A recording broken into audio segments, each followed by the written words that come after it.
All right. So what is your response if it rains? Look, I think if you've got grass growing in part of your farm and you're reliant on rain, this is a bit less to say to you guys. One of the things I always encourage my clients to do is have 3 bags of fertiliser on the farm all the time. Okay, because if the rain comes through on Friday and the produce store is shut and you can't get the urea out, quite often when we're in drought, rain comes for 24 hours. Okay, it's not here for 3 or 4 days of rain. By the time you get it back on farm, you've missed the gate. So having a little bit of fertiliser inventory on farm, really, really important. When do you roll the dice with nitrogen in particular? I like to see my plants actually growing. Okay, I don't necessarily put it on after a break if you've been in the dry. Okay, because there'll be a bit of mineralised nitrogen available already, and you just want to see that plant come to life, and then you put it on with the second rain. Neil, just on that, in the last few summers, and yep. Not so bad in dairies because they usually got a high nitrate intake anyway, but a lot of the dead cattle that's going on is that nitrate poisoning straight on the kike, straight after rainfall events and breaks. Well, that's a kikuyu poisoning, which is different. There's nitrate and potassium and grass tetany. Yeah, and there's a toxic principle in the kikuyu that is not well understood. But nitrate and potassium is huge in Yep. hungry animals. Yep, absolutely. That flush back on that feed is slow introduction. Spring and summer fallow programs, we won't talk too much about that. What about the third next autumn? And again, we don't really have, I don't know. How are we going for time? We've probably got to wind up every... Sorry, guys. 3:10. Yeah. I can talk all day, but I won't. What do you need to do? Look, again, at the moment, look, I think really this is really important. Go out and look at what you're watering and look at the plant density. If you're not happy with it, do something about it. Rip something else in. It's not too late. Okay, and just make that water work harder. Do a bit of soil testing so we work out, what you're putting on is what you actually need. We see lots of people just going out with generic blends, putting on phosphorus where they don't need phosphorus, putting on stuff where they don't need stuff, but not putting on potassium in particular where they do need it. Careful grazing managed cut and carry, summer cropping. Oh, look, just a couple of photos. Okay, forage sorghum, fertiliser, no fertiliser. Well, that's where they haven't put nitrogen on after about 2 weeks after germination. So we normally sow with starter, about a fortnight later hit it with about 125 urea. That's what happens when you do. That's what can happen if you don't. Okay, this is why you don't water perennial ryegrass in the middle of summer. All right, this is beautiful. This is where the pivot was parked when they planted. Okay, so this is a paddock of old, I think it was Impact, and it's out of Dubbo, so it's a seriously hot place, but that's what you can grow when you've got the right stuff in the ground with the same water as that. All right, it's just a really elegant photo. Just some of these other alternate options. That's just a bit of millet and cowpea. Okay, these things can be pretty good, particularly for, I think, more for forage production rather than grazing. Okay, I don't know if you get the value in multiple grazing with the cowpeas in there as well, because it tends to be a bit asynchronous with how the millet grows. I don't know how much of this stuff's even available this year, but it's just interesting to see. These can make really nice crops. But, if you've got lots of broadleaves, don't mess with cowpeas. So think about your weeds before the sale aggro comes out and tells you need to plant this, this and this. Think about your underlying weed problems before you go putting in stuff that you won't be able to control, the bluebells and the castor oils in as well when they come through. Right? But look, done well, can be really good. Look, we've done a fair bit with these. I don't know how much of this is available, but this is low-cost alternatives to maize. All right, this is just a whole-grain forage sorghum. This is chopper. Okay, there's a few others like graze and sile. These can be done with conventional planting gear and fertilised as required, but they can also be cut or grazed if you don't want to take them through to this space. Right, so they're useful crops. Do they regrow or just? They do regrow. You can actually get 2 cuts of grain head off them if you get it right, if you sow them early enough, and quite huge yields.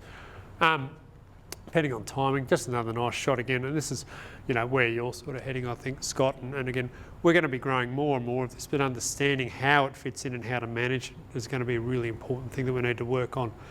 Some bit of local work and a bit more extension on. And the varieties are a lot better than what they were. Oh, absolutely, and we need to revise. In the BMR varieties are good, but even some of the new sedans are looking really, really good if they're managed well, and their regrowth potential for multiple cutting is really, really good.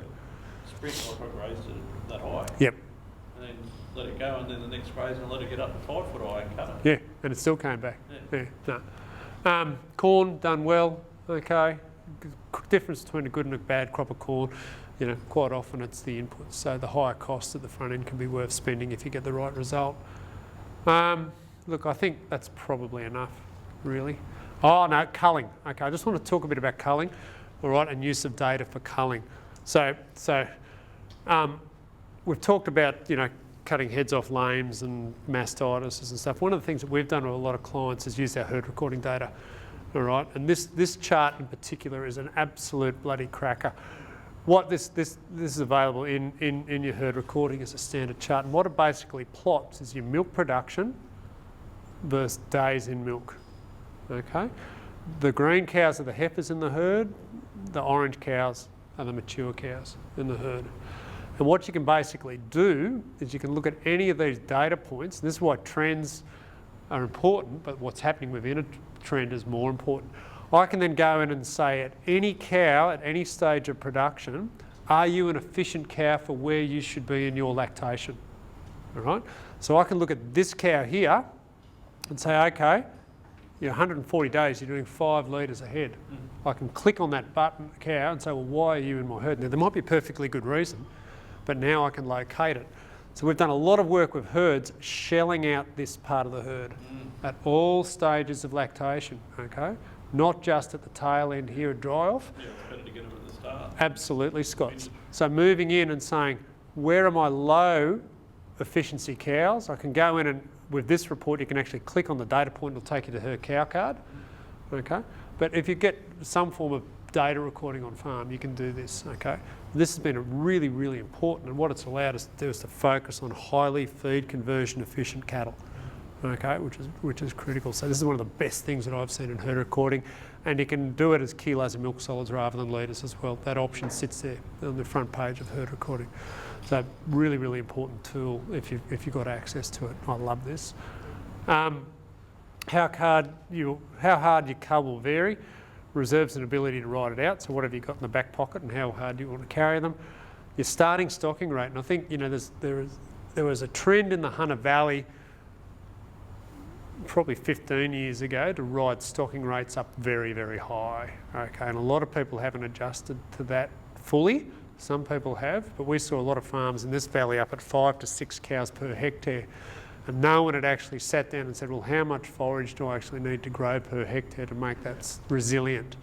Now, it's a different answer for different people, but where the farms came unstuck between 03 and 06 is that they walked into those drought with those high stocking rates with no plan B. Okay? So just going back and reviewing that stocking rate, is it appropriate? Does it actually tick the boxes is a really important issue. And look, making the cull early I think is really, really important on your culling. Similarly, young stock review. This has been probably the big thing that we've seen cost people a huge amount of money. It's the tail wagging the dog a lot of the time. Carrying these big, big herds of young cattle, all right, to use in the future has cost people an absolute bomb. And it's important because,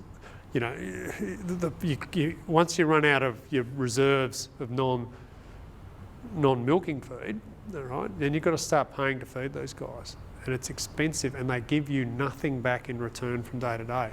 So when people look at their feed costs, it's not the cost of feeding the dairy cows that's been the problem, it's been the cost of feeding young stock when they've run out of dry young stock feed. So the simplest things you can probably do, if you've got irrigation, is irrigated forage sorghum over summer or irrigated kikuyu well fertilised. One of the cheapest ways to feed them if you have that reserve. The other thing though is have a look at how many you really need, all right?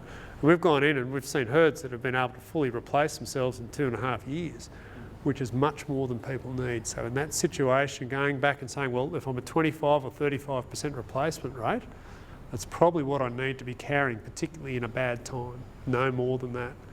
And having a look and then sort of thinning out that tail, all right, is probably a pretty good call.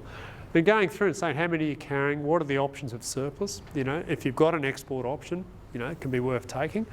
Or it gets harder with crossbred herds, a lot harder, and some of the issues with people being pushed down the line of crossbreds, okay, to chase whatever they chase with crossbreds, is that it's actually removed this option of export from a lot of people.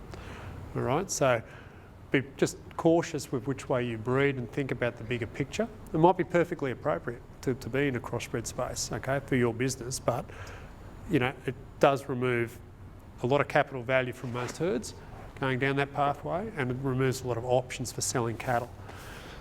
If you've got poor doers, ones that are just not doing well, you know, oh, I'll give her another go, she's not doing as well as the others, just get rid of them early, all right? Because chances are, if they're poor doers as a weaner, they're going to be, and there's a bit of good research on this, they're going to be poor doers when they come around to milk anyway. So rather than saying, well, we'll just keep rearing them, if you're looking to thin out, you know, thin from the whole spectrum and, you know, keep your best calves, because they're probably going to be the best doers later on. And are you speculating on beef or steers? Well, look, if you can, but just, you know, ask that question very critically of yourself. You know, is this a good speculation, or am I just burning money in a hope, you know, that it might recover?